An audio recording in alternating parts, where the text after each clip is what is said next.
Joined now by military analyst Frank Ledwidge. He joins us from Oxford in the UK. Frank, the Israeli army says its ground forces and jets carried out a targeted raid in central Gaza Strip. Can this be seen as an overture to the expected land invasion? Good morning, Terry. Yes, in a sense. I mean, what we're seeing now is quite normal in operations like this. We saw this in Iraq with the Americans and the British.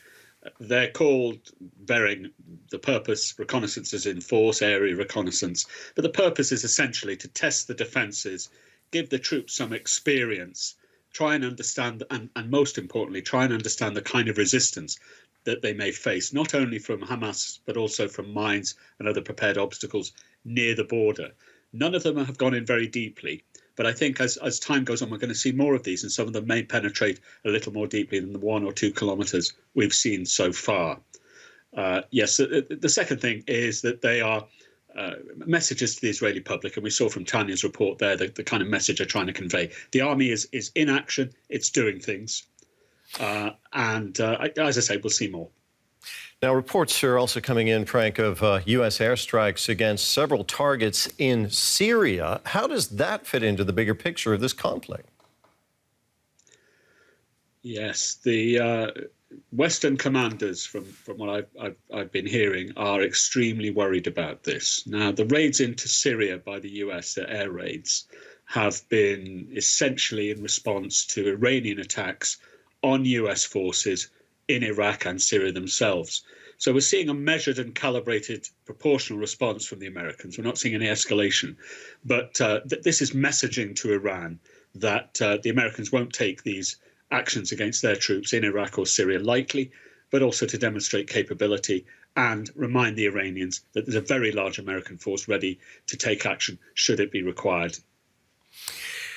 Those strikes in Syria also raised the specter of the possibility of a wider war. There have been reports, Frank, of an explosion near Israel's southern border with Egypt. Israel is exchanging daily fire with Hezbollah at its northern border with Lebanon. Could this become a multi-front war?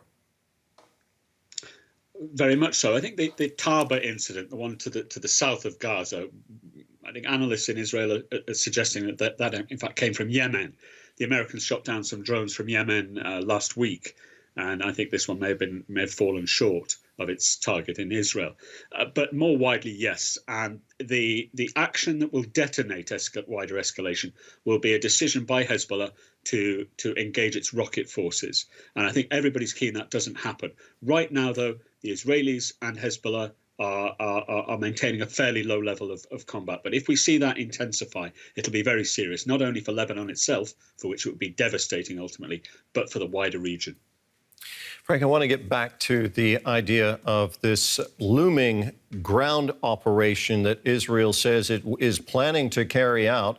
We have Israeli troops massed on the border. They are ready to enter Gaza. What will happen once that begins, if it begins, Frank?